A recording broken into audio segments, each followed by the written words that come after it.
Olá, hoje é 4 de dezembro. No Nesp Notícias desta quarta-feira, a gente fala sobre o destino do lixo em Bauru. Plano Municipal de Resíduos ainda não saiu.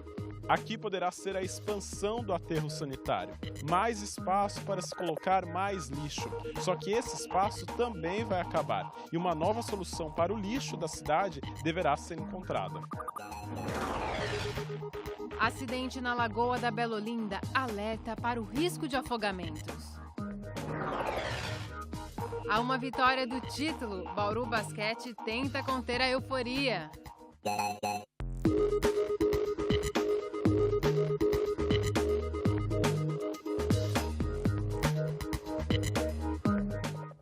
Boa tarde. Aconteceu de novo. Uma garota de 12 anos se afogou na Lagoa da Quinta da Bela Olinda. Ela nadava com outras 2 amigas. Ontem à tarde, os policiais militares aguardavam a chegada do IML. O corpo foi encontrado pelos mergulhadores dos bombeiros. Mesmo com o caso registrado, naquele momento, outros 2 homens nadavam na lagoa, ignorando os riscos. Não é a primeira vez que casos assim ocorrem neste local. Por conta das altas temperaturas, muita gente aproveita para se divertir em locais como a lagoa, que não tem estrutura para receber banhistas. A primeira recomendação para quem pretende adentrar, tanto em mar, lagoa, rio, represa, é a prevenção, né? Então, não ingerir bebida alcoólica, entrar somente em locais onde eu conheça o fundo, né? Piscinas, procurar, principalmente quando tiver criança, monitorar a criança 100% do tempo e não adentrar em locais como lagoas e rios, que são locais que a gente não conhece o fundo. Existe uma quantidade muito grande de galhos de árvores, pneus e outros materiais que podem fazer com que a pessoa se enrosque e venha se afogar. E mesmo as correntezas, que em muitos locais são muito fortes e também vão gerar um grande risco de afogamento. E o calor que leva essas pessoas a procurar as lagoas deve continuar. Hoje, todo mundo comentou que estava muito quente e não foi à toa, não. Esta quarta foi o dia mais quente do ano. Os termômetros chegaram à marca de 35,4 graus. Veja agora a previsão. Chove forte em algumas cidades da região nordeste do estado na tarde desta quarta-feira. O forte calor se mantém nos próximos dias, o que pode gerar mais pancadas amanhã à tarde em todo o estado. Para Bauru, não há previsão de chuvas até o fim de semana. Agora a umidade do ar é baixa, está em apenas 30%. Os ventos sopram fracos, a 8 km por hora. Hoje a temperatura chegou a 35 graus em Bauru. Amanhã a previsão é de que fique em 33, aqui e em Piratininga. Em Agudos, os termômetros devem marcar até 32 graus. Na última segunda-feira, o vereador Marquinhos da Diversidade fez um apelo à Prefeitura Municipal e à coordenação do programa Minha Casa Minha Vida em Bauru. Ele quer que as demandas dirigidas de beneficiados sejam atendidas a partir da segunda fase do programa. Essas demandas são formadas por pessoas que estão em situação de vulnerabilidade social e por isso não precisam passar por sorteio. Na primeira fase em Bauru, 20% das residências foram destinadas às demandas dirigidas, mas segundo a moção apresentada pelo vereador, o atendimento a esses grupos não está previsto na segunda fase. Nós temos pessoas, tanto na favela do Jardim Europa, quanto no Jardim Licéia, alguns bairros. Hoje, especificamente, nós falamos do Jardim Eldorado, que é uma travessia do Jaraguá para o Fortunato Rocha Lima, que tem muitas casas em situação vulnerável. No total são 19, o estudo não está pronto ainda, e a gente acredita que em torno de 200 famílias, mais ou menos, precisaria hoje, de 200 a 300 famílias, hoje precisaria para essa demanda dirigida no nosso município. Em Bauru, a seleção das pessoas que podem ser enquadradas nas demandas dirigidas é feita pela Secretaria de Bem-Estar Social. Nossa equipe conversou hoje com a vice-prefeita Estela Almagro, coordenadora do programa Minha Casa Minha Vida em Bauru. Nós temos que saber diferenciar o que é uma demanda dirigida, que já é prevista no programa a nível federal e já existe em Bauru na primeira fase e está mantida na segunda, mas que é uma demanda dirigida. A proposta trazida através do vereador me parece um direcionamento de demanda. Quando você faz o direcionamento da demanda, você está numa medida equivocada, transformando o método do apontamento do mais necessitado, com critérios que podem, repito, ser subjetivos, e comprometendo toda uma lógica do programa que precisa ser universal. E hoje foi divulgado que a vice-prefeita Estela Almagro foi condenada pelo Tribunal Regional Eleitoral a devolver R$ 247.500 ao Tesouro Nacional por conta de uma irregularidade na campanha eleitoral de 2010, ano em que ela concorria ao cargo de deputada estadual. Estela teria recebido o valor de uma emissora de TV, sendo que contribuições financeiras de empresas que exploram concessões públicas são proibidas por lei. Nossa reportagem questionou hoje Estela sobre o caso, mas ela preferiu não se pronunciar. No próximo bloco, a gente fala sobre a destinação do lixo de Bauru. E ainda hoje... Bauru Basquete fatura jogo disputado e está a uma vitória do título.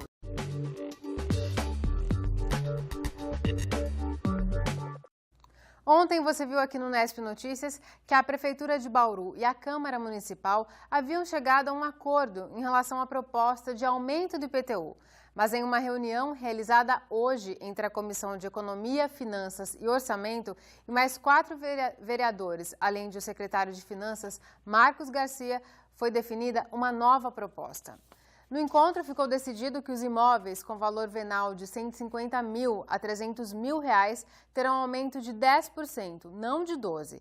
Já as construções entre 300 mil e 600 mil sofrerão um reajuste de 16% e não 17%, enquanto imóveis acima dos R$ 600 mil pagarão 22% a mais de IPTU e não 19%.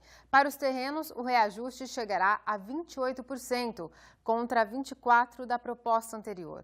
Os valores serão repassados ao prefeito Rodrigo Agostinho, que precisará modificar o projeto inicial e encaminhá-lo para a Câmara. A gente fala agora sobre lixo aqui no Nesp Notícias. A partir de agosto do ano que vem, entra em vigor a Política Nacional de Resíduos Sólidos. Essa nova lei proíbe o aterro de lixo, com exceção dos rejeitos, que são aqueles resíduos que não podem ser reaproveitados nem reciclados. Só que Bauru ainda não sabe como se adequar às novas determinações.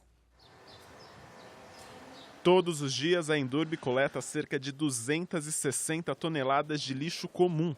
Em um mês, são quase 8 milhões de quilos de lixo retirados das ruas. Já está nas mãos da Prefeitura um projeto da Endurbe em que o poder público não seria mais responsável pelo lixo produzido por grandes geradores.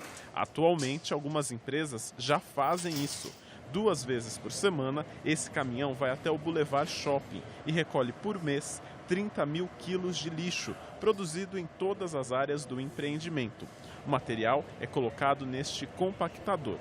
Dentro dessa compactadora vai todo o lixo sanitário, lixo de refeitório, lixo de varrições e escritório do Boulevard. A lei que está em estudo pela Endurbe vai criar critérios claros para definir que tipo de empresa é uma grande geradora de lixo.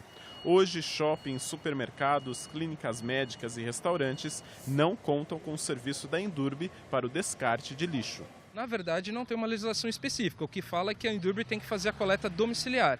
E a coleta domiciliar não cabe para esses grandes geradores. Então é uma coisa ainda que a gente sente pelo volume. Agora precisavam de uma legislação municipal para regulamentar isso. Qual é o valor, qual é a quantidade que define grande gerador no município de Bauru? E o que é também resíduo que pode ser perigoso, que possa estar misturado com resíduo orgânico?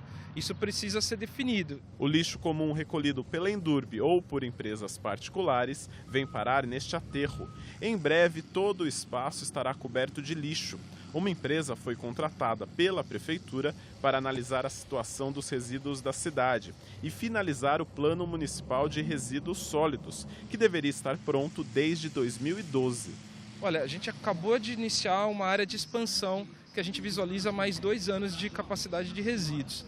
Depois disso, o plano de resíduos construído por essa empresa vai dizer se vamos continuar destinando ali, vamos fazer novas ampliações ou vai ser destinado para um novo local. Aqui poderá ser a expansão do aterro sanitário, mais espaço para se colocar mais lixo. Só que esse espaço também vai acabar e uma nova solução para o lixo da cidade deverá ser encontrada. A reciclagem é uma forma de diminuir a quantidade de lixo no aterro, mas em Bauru apenas 1,5% do lixo é reciclado. A perspectiva nossa é de ampliar a coleta seletiva para 100% da cidade.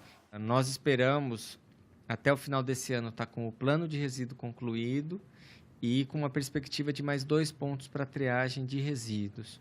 Um na região oeste da cidade, na região próxima da Nova Esperança, do Bauru 16, e um outro ponto localizado na região do Ferradura Mirim, que é uma região carente da cidade, onde talvez a gente consiga aí mão de obra para fazer triagem de resíduos, conseguindo aí ampliar um pouco a quantidade de resíduo que é encaminhado para o aterro sanitário. A expectativa é de que o Plano Municipal de Resíduos Sólidos forneça os caminhos para que o futuro tenha menos lixo. A gente continua a falar sobre o descarte do lixo na cidade com o professor da Unesp, Aloísio Sampaio. Professor, muito obrigada por sua presença aqui no Unesp Notícias. Eu agradeço o convite. Professor, qual seria a saída para uma cidade do porte de Bauru, que tem que se adequar à legislação até o ano que vem, só que ainda recicla apenas 1,5% de todo o lixo que é produzido na cidade, né? Não existe uma solução única, existe uma integração, por isso que se fala gestão integrada de resíduos sólidos. Então, Bauru já tem um histórico positivo que poderia ser aperfeiçoado. O que eu quero dizer com isso? O prefeito acabou de comentar a inauguração de 2 novas centrais, porque nós sabemos que a central atual ela está realmente saturada, então isso já é uma perspectiva positiva. Só que essas centrais elas também têm que ter uma infraestrutura adequada para aumentar a produtividade, quer dizer, é importante ter uma esteira de seleção, um local de armazenamento coberto, para que as prensas possam armazenar de maneira adequada esse reciclável seco, né, que é o plástico, papelão, metal, vidro, né? Então, a infraestrutura da central é importante também, por quê? Porque o associado, o cooperado da cooperativa, né, ele ganha por produtividade. Então, isso vai ser um atrativo para você ter pessoas, como ele mencionou, da Ferradura Mirim, por exemplo, que queira se associar numa cooperativa e colaborar com o programa. É que o Rodrigo fala muito dessa dificuldade de atrair mais pessoas para trabalhar com separação de lixo. Ele fala que as pessoas não se interessam mais por esse trabalho, mas na sua visão tem a ver então com as condições do espaço. Com as condições de trabalho é extremamente importante. Além disso, nós estamos falando de integração, outra coisa fundamental é o trabalho educativo, quer dizer, divulgação. A gente percebe pouca ação com relação à divulgação dos dias que o caminhão passa em cada bairro. Então, esse tem que ser um trabalho permanente, contínuo. Não adianta você expandir a coleta para todo o município e não enfatizar a informação, a divulgação do programa nos bairros onde já existe a coleta. Então, talvez um microfone no caminhão da coleta seletiva, focando a importância da geração de renda, da parte social, da contribuição do cidadão. Quer dizer, a pessoa simplesmente tem que segregar em 2 tipos de resíduo. O reciclável seco e o reciclável úmido, que é a matéria orgânica, que representa ao redor de 50% da composição do lixo, que é outra coisa importantíssima. Quer dizer, no aterro sanitário, talvez seja viável a médio prazo a montagem de um pátio de compostagem, ou seja, ter um dia específico para recolhimento do material orgânico, junto com o que é produzido, vamos supor, na CEAGESP ou outros materiais, e esse material ser transformado em composto orgânico, que tem um mercado muito interessante para Bauru, para produtores rurais, na produção orgânica de alimentos. Demanda. Né? Então, a vida útil do aterro não deve ser focada apenas no reciclável seco, mas também na matéria orgânica, que o volume é muito grande. Professor, ainda sobre o aterro, o próprio Nico falou que ele teria mais 2 anos, né, de funcionamento. Mas só passar a responsabilidade para os grandes geradores de fazer a coleta, se essa coleta também vai para o aterro, não vai aumentar o prazo de validade, né? É preciso que esse lixo desses grandes geradores, como lojas, restaurantes, eles fossem para outro lugar também, né? É perfeito. A legislação, ela coloca claramente que o gerador, né, o particular, o industrial, ou o grande lojista, o grande restaurante, o shopping, como foi colocado, tem que dar um destino adequado para a geração do seu resíduo. Então, nesse caso, como nós temos um aterro privado, né, particular em Piratininga, né, que cobra para receber esse material, talvez seja o destino adequado. Aterros privados. Aterros privados. E o aterro público, que é esse que temos aí uma vida útil por 2 anos ainda, receberia apenas o resíduo domiciliar, residencial, do cidadão bauruense, né? Que aí sim a responsabilidade, em termos de legislação, é do município. E aumentaria a vida útil do espaço. Com certeza. Se a gente também tiver um apoio no aumento da coleta seletiva, da participação do cidadão, né, da parte de compostagem do resíduo orgânico, com certeza nós vamos ter uma ampliação significativa da vida útil desse aterro. E tem que ser tudo simultâneo, não é, professor? Hoje, a coleta seletiva ela cobre 80% da cidade. Não adianta expandir se não tiver mais centrais de separação, porque hoje parte do lixo que vai para a reciclagem, ele acaba indo para o aterro comum, né? Porque eles não conseguem separar tudo, né? Perfeito. A condição dessa atual central que está em funcionamento, mais ou menos 23 cooperados que atuam lá, né, já está saturada. Então, não há condições de ampliar o programa porque você tem um gargalo aí na própria central. Bom, recentemente o professor ele coordenou um seminário internacional sobre gestão de resíduos sólidos na Estônia. O que é a Europa? Qual que é o exemplo que eles trazem aqui para o nosso país que poderia ser aproveitado em Bauru, por exemplo? A Estônia é um país, obviamente, muito menor que o Brasil, né, em torno de 3 milhões de pessoas, mas nos últimos 20 anos eles focaram na educação ambiental. Então, na separação do lixo, especialmente. Exatamente, na importância da preservação ambiental, de toda a vantagem, né, na questão de geração de renda trazida pela reciclagem. Então, hoje a Estônia tem índices de reciclagem altíssimos. Consequentemente, o material que é aterrado é muito pequeno. Mas isso tudo foi fruto do quê? Do investimento na educação, né? Aliado a isso, você teve tecnologias de reciclagem e redução do custo da coleta significativos, que no Brasil ainda é muito alto. Hoje a coleta seletiva ela representa ao redor de $212 por tonelada para o processo de coleta seletiva. Por quê? Porque a estrutura de coleta nossa é muito custosa, decorrente Você comentava, né, professor? da presença de matéria orgânica, da mão de obra que é utilizada. 4 vezes mais caro que a coleta comum, né? 4 vezes meia mais cara que coleta convencional. Então, na Estônia, você tem caminhões, são caminhões automatizados, que recolhem o material reciclável seco dos tambores, que já é feita toda a triagem, toda a segregação na origem, o cidadão faz isso, não só segregando tudo realmente, o plástico, o metal, o vidro, o papelão. Então, o caminhão, na hora que chega, um funcionário recolhe de maneira automatizada todo esse material. A reciclagem, as centrais são muito bem montadas. A tecnologia de reciclagem do plástico, por exemplo, é altamente eficiente. Então, é um conjunto, né, de tecnologia aliada à educação que fizeram com que a Estônia hoje seja um país, né, modelo na gestão de resíduos. Quer dizer, precisa de investimento, né, professor? Precisa de investimento principalmente na educação. Quer dizer, o cidadão não valoriza aquilo que não conhece. Se o cidadão não conhecer para onde vai o seu resíduo, né, o problema que ele causa, você vê na sua matéria, você colocou um volume de 230 toneladas dia. Ou seja, o cidadão não tem essa percepção quando ele coloca a sua sacolinha ali na frente da sua casa. Tá certo, professor. Muito obrigada por sua participação. Eu que agradeço o convite. No próximo bloco, a gente fala sobre o Bauru Basquete. O intervalo é bem rápido, a gente já volta.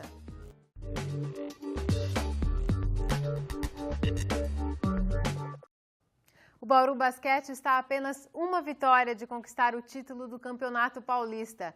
Ontem à noite, o time venceu o Paulistano por 83-76 e abriu 2-0 na série final do torneio.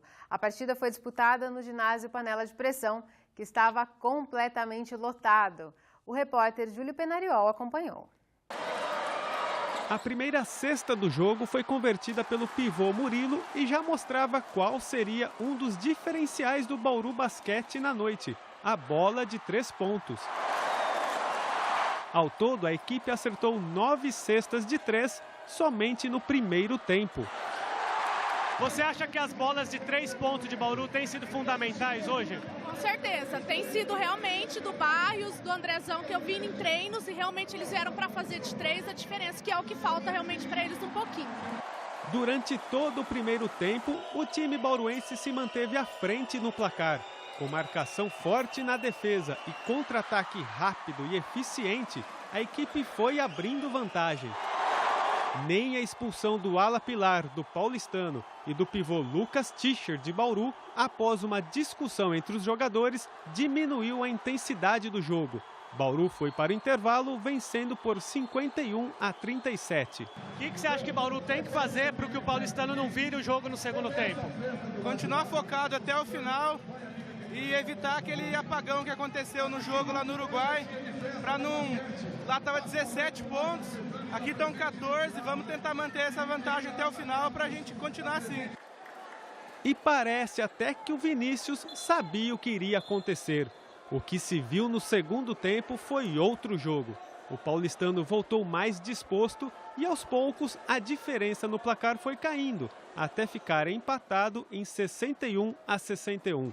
O técnico Guerrinha, de Bauru, pediu tempo para cobrar os jogadores, mas a bronca não surtiu efeito e o terceiro quarto terminou com Bauru à frente por apenas 1 ponto, 67-66. Foi com garra e precisão nas bolas certeiras do armador Léo e Taylor, bem no finzinho, que o time se superou no último quarto. Fim de jogo no ginásio Panela de Pressão. O Bauru Basquete conquistou a segunda vitória na série final contra o paulistano. Está apenas uma vitória de conquistar o título do campeonato estadual. A felicidade é imensa, né? Mas a gente tem que ter pé no chão que não ganhamos nada. Demos um grande passo para a conquista do título, mas o paulistano é uma excelente equipe que veio jogando redondinho o campeonato inteiro. Só que a pressão mudou de lado. A gente fez nosso objetivo, que era ganhar os 2 primeiros jogos aqui em casa, mas não acabou a série ainda não. A gente sabe que o jogo vai ser muito duro lá semana que vem, paulistano, então a gente tem que focar mais e vir com tudo para tentar fechar as séries lá. Lógico que nós começamos descansado, time inspirado, com qualidade, mas foi batendo cansaço, né? Além da intensidade do paulistano, de ter menos jogos que a gente, menos viagem. É um time que pressiona bastante, mas o time ganhou no coração mesmo, cara. 2 jogos aqui em casa, 2 vitórias. Como conta a euforia? Claro que é mais os torcedores, mas para os jogadores também, como lidar com isso? Nós temos uma semana aí para trabalhar agora, né? Vamos fazer uma priorização do time. Nós vamos jogar com time misto em São José, descansar os jogadores para a gente em São Paulo buscar uma vitória.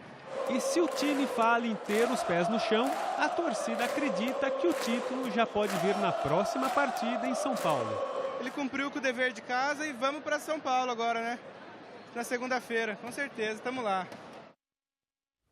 O terceiro jogo da série Melhor de 5 e que pode dar o título paulista ao Bauru Basquete será disputado na próxima segunda-feira em São Paulo, a partir das 8 horas da noite. Antes, no sábado, a equipe bauruense viaja até São José dos Campos para enfrentar o time da casa pela 8ª rodada do Campeonato Brasileiro.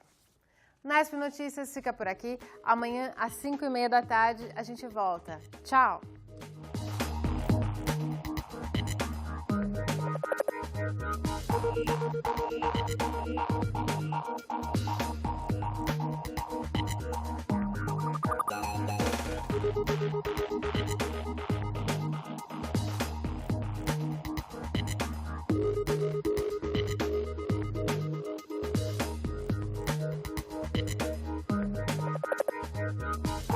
Thank you.